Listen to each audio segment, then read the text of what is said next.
Hey everybody, this is Tom at Talent Guitar Works. We're the repair facility in Southwest Florida, and I've got just a short video for tonight, and a hooray. I got notification from YouTube last night that we are now monetized, and that's great. I don't know what that means, we'll see, but generally what it means to me is we're going to start throwing some stuff back at the community, and when I say community, that's you. You're the community, you watch the channel, you got it here, so you should reap the benefit of that. What I'm also going to encourage people out there that do get their benefits reaped or whatever is if you know a kid who's starting to play guitar, mentor him a little bit, not in a creepy kind of way, but you know what I'm saying. Help him out, maybe buy a few lessons, talk to the parents, say, hey, I'd like to see him keep playing.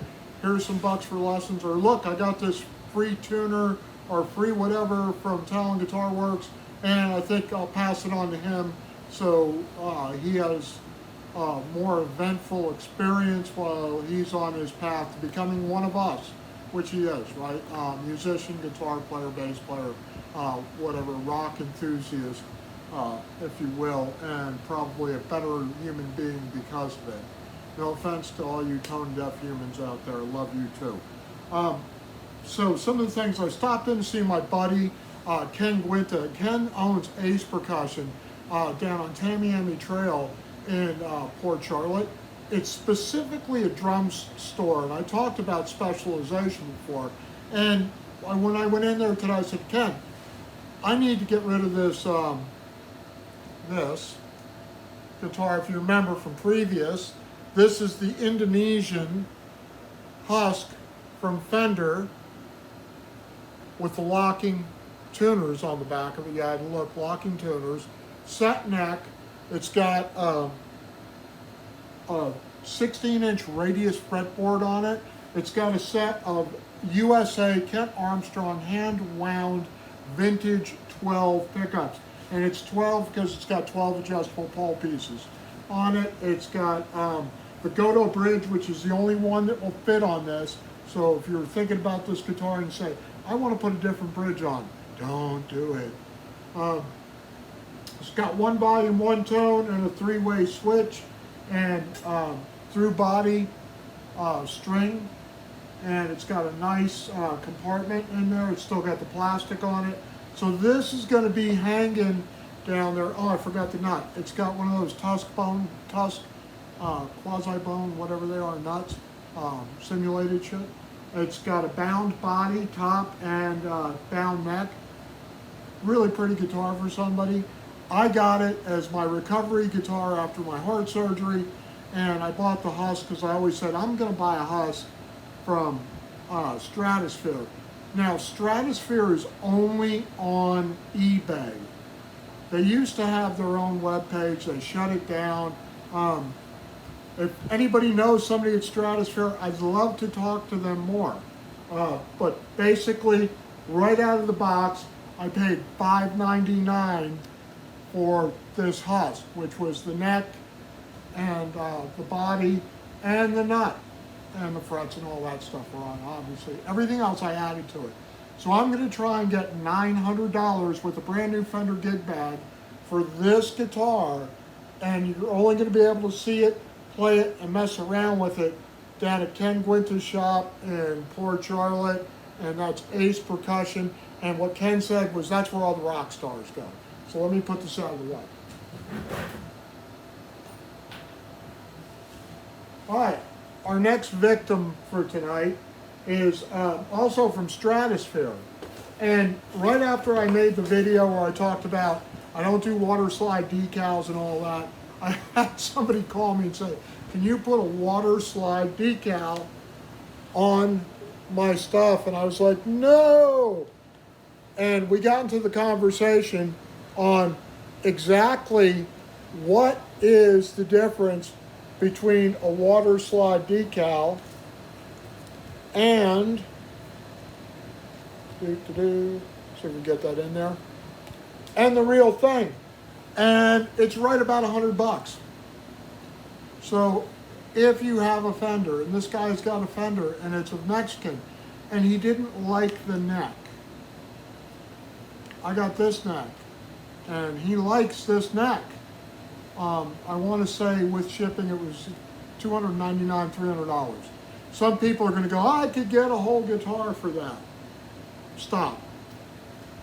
Here's what I want you to think about from now on when you're going to get a guitar. This neck, any neck, whatever neck's on the guitar.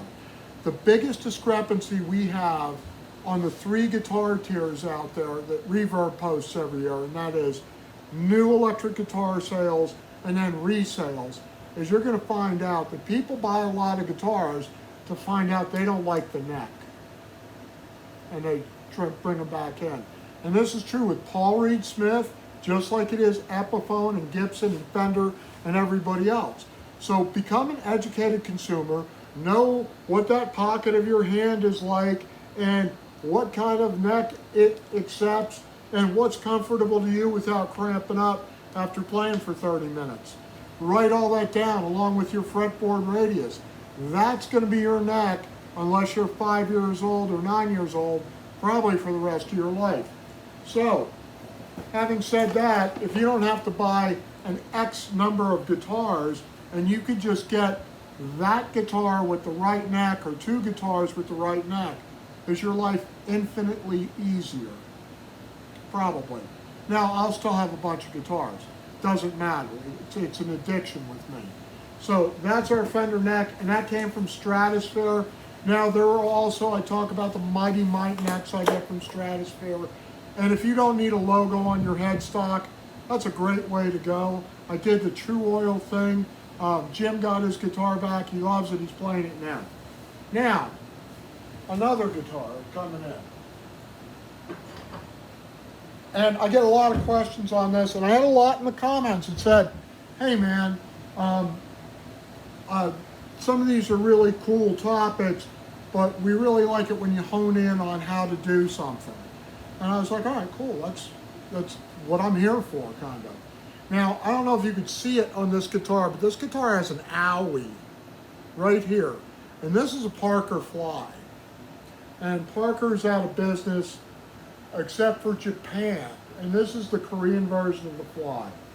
So,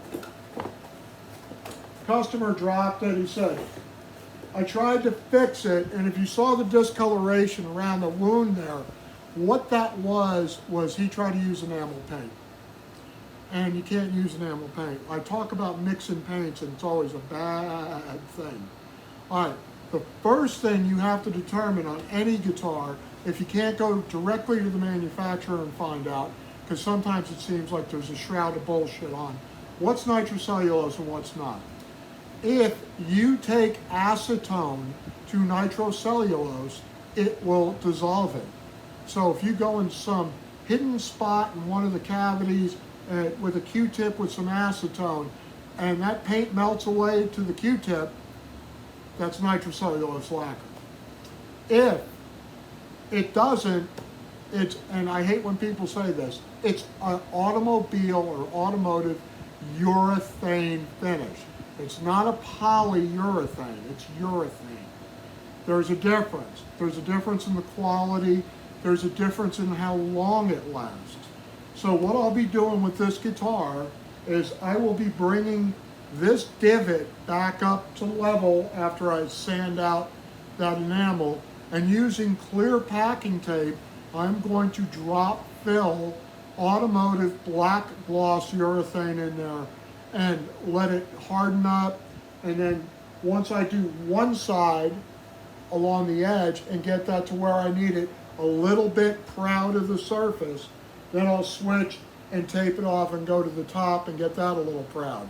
That allows me to wet sand it down a little bit, blend it in, and make sure there's not going to be a divot or a drop there.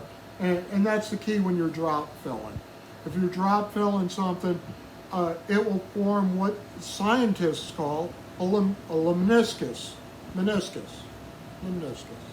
It's where it's higher on the edges of the flask or beaker than it is in the center.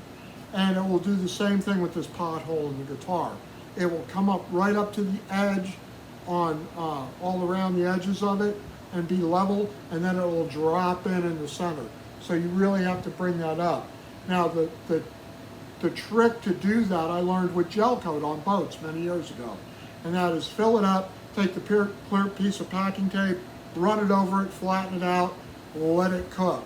Once it's hardened, peel that masking or the clear packing tape back, and you can start getting that finish back right. 9 times out of 10, you can't find that flaw in the finish. So that's what we got for today. We got a Parker fly. I've just got a minor setup to do on another guitar that's coming in, and I'm in the countdown of bagging up this shop and moving it and waiting. And we have decided the new shop is going to be 30 feet by 40 feet unless the county tells me no, you can't have it that big, which I'm pretty sure they're going to say yes, and that's going to be fine. I don't think there's any restrictions. Overall, with my age and how much work I do and what I do, I think that's going to be hopefully the size I need. And that's going to be around 1,200 square feet. So that's as big as some people's houses. That's as big as the house where I'm living now. So once again, you can see that first guitar, that Indonesian, flame maple top Telecaster, that's going to be down at Ace Percussion. Go in and say hello to Ken Gwynta for me. This guitar, it's going to be about, being realistic, 7 to 10 days start to finish on this. And what I'll do is I'm going to have some of these breakup videos like this one, and I'll bring it in and go, here's where we are on it. And then it's going to shuffle off, because it's really boring to watch paint dry. Just saying. So this is Tom at Talon Guitar Works, and our new logo is going to contain my motto, which is, only half of my ideas are any good. You got to figure out which half. So on that note, I hope you have a great week, the rest of the week, and the weekend, and you watch some basketball or whatever you're going to do. Play guitar. Take care. Bye.